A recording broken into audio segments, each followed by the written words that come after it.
O meu contato com a FAMECOS é de 1977.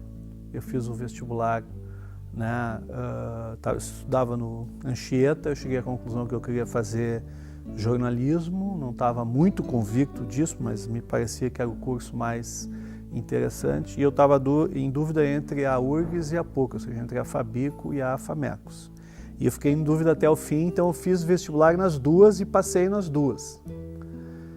E aí eu fui falar com o meu pai e disse o seguinte para ele: olha, eu passei na Federal, eu sei que é de graça, a FAMECOS tem um custo, mas eu queria experimentar para ver qual é a diferença, porque já havia, digamos assim, eu tinha uma certa consciência de que a parte do audiovisual tinha mais importância aqui do que na URGS, até em termos de equipamento, de práticas, esse tipo de coisa, né? Então eu pedi para ele me dar essa força para mim, né, testar. E foi o que eu fiz então. Durante um ano eu cursei a Fabico e a FAMECOS ao mesmo tempo, e aí que eu fiquei então com a certeza de que eu me encontraria mais aqui. Tá? Tem uma circunstância importante também, é que eu tinha colegas muito interessantes aqui, né? O Nelson Nadotti, que acabou me levando para o cinema, o Hélio Alvarez, a Silvia, enfim, a Lica, muita gente interessante aqui. Claro que tinha na Fabico também, mas eu me entrosei mais aqui, né? Professores, eu achei um espírito mais energético aqui, digamos assim, de fazer as coisas, né? Então, no final desse ano, eu decidi, então, trancar lá na Fabico e ficar aqui na FAMECOS. Tá? E acho que foi uma escolha interessante para mim, por conta do curso e por causa desses meus colegas, né? O Nelson Nadotti, na época, fazia Super 8 e foi essa a atividade dele no Super 8, já como cineasta, né?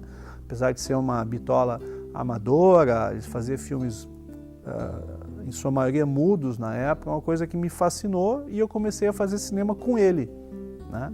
Logo depois, aqui no curso, eu tive um professor de cinema muito importante, o professor Aníbal Damasceno Ferreira, que é muito importante na vida de muita gente no cinema, não só a minha, algumas gerações aí.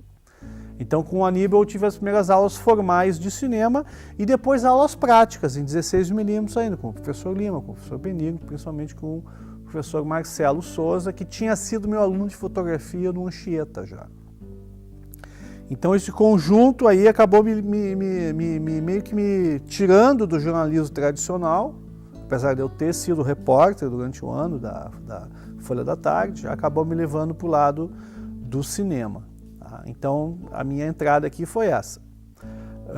E, na verdade, eu quase não saí, porque eu me formei em 1980, 31 de dezembro de 80, e em agosto de 81 eu já estava aqui como professor. Então, fiquei só 6 meses fora. Entre o aluno e o professor foram 6 meses. Mais uma vez aí, sem planejamento nenhum. O que aconteceu foi porque o Antoninho Gonzalez, que foi um grande diretor aqui da FAMECOS, inesquecível Antoninho, era secretário de redação, ou chefe de redação da Folha da Tarde, onde eu trabalhava. E eu me dava super bem com o Antoninho. E ele um belo dia me chamou, mas ó, o Marcelo teve que sair, que dava aula de cinema, deu aula de cinema para mim, foi para Campinas, foi para a Unicamp, onde está até hoje, inclusive, e tem uma vaga de cinema lá.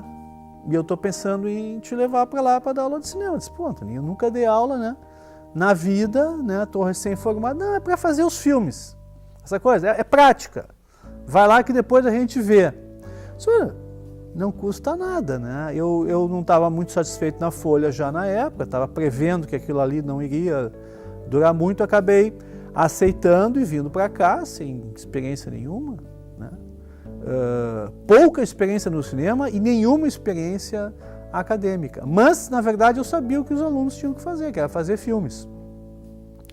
Os meus colegas tinham sido meus professores há pouco tempo, eu me integrei rápido com eles, com o Lima, com o Benigno, e comecei a fazer filmes com os meus alunos. Muitos desses filmes estão aí ainda. Então essa foi a minha entrada na FAMECOS, foi por aí.